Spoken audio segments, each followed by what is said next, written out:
หลายภาคส่วนได้ร่วมกันจัดพิธีเฉลิมฉลองวันสากลเพื่อหยุดการใช้ความรุนแรงต่อแม่หญิงปี 2025 ภายใต้หัวข้อร่วมแรงร่วมใจกันยุติความรุนแรงทางดิจิตอลต่อแม่หญิงและเด็กหญิงทุกคนวันที่ 10 ธันวาคม 2025 อยู่ที่สโมสรเมืองไซเซธาแผนกยุติธรรมนครหลวงเวียงจันทน์ร่วมกับสมาคมเพื่อพัฒนาแม่หญิงและการศึกษากฎหมายและห้องการยุติธรรมเมืองไซเซธาได้จัดงานเฉลิมฉลองวันสากลเพื่อยุติการใช้ความรุนแรงต่อแม่หญิงประจำปี 2025 อย่างเป็นทางการภายใต้คำขวัญร่วมแรงร่วมใจกันยุติความรุนแรงทางดิจิตอลต่อแม่หญิงและเด็กหญิงทุกคนโดยการเป็นประธานร่วมของทานวงศ์สวรรค์ดอนผู้หลวงห้องประธานคณะกรรมการปกครองเมืองไซเซธาท่านนางอินทนาบุพภาสวรรค์ผู้อำนวยการสมาคมเพื่อพัฒนาแม่หญิงและการศึกษากฎหมายท่านบุญเพ็งการแก้วหัวหน้าห้องการยุติธรรมเมืองไซเซธาพร้อมด้วยบรรดาภาคส่วนที่เกี่ยวข้องเข้าร่วมการจัดงานในครั้งนี้แม่นกงกับมื้อสุดท้ายของบ้านการโฆษณา 16 วันแห่งการเคลื่อนไหวเพื่อยุติการใช้ความรุนแรงต่อแม่หญิงและเด็กหญิง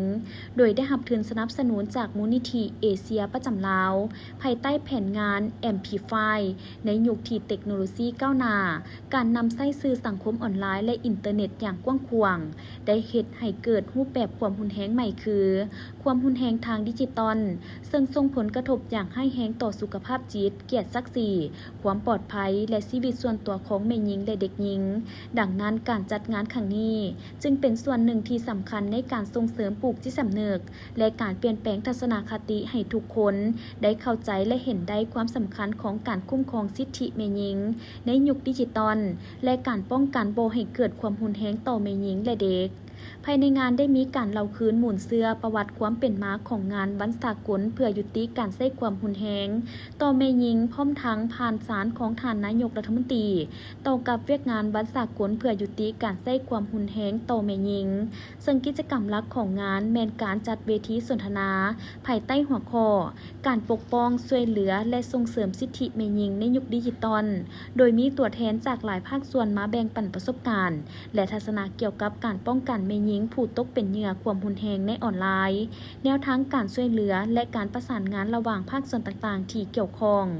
นอกนั้นยังมีกิจกรรมถามตอบเกี่ยวกับการยุติความรุนแรงต่อแม่หญิงเพื่อเอาของขวัญรางวัลและการตั้งบูธแสดงผลงานของสมาคม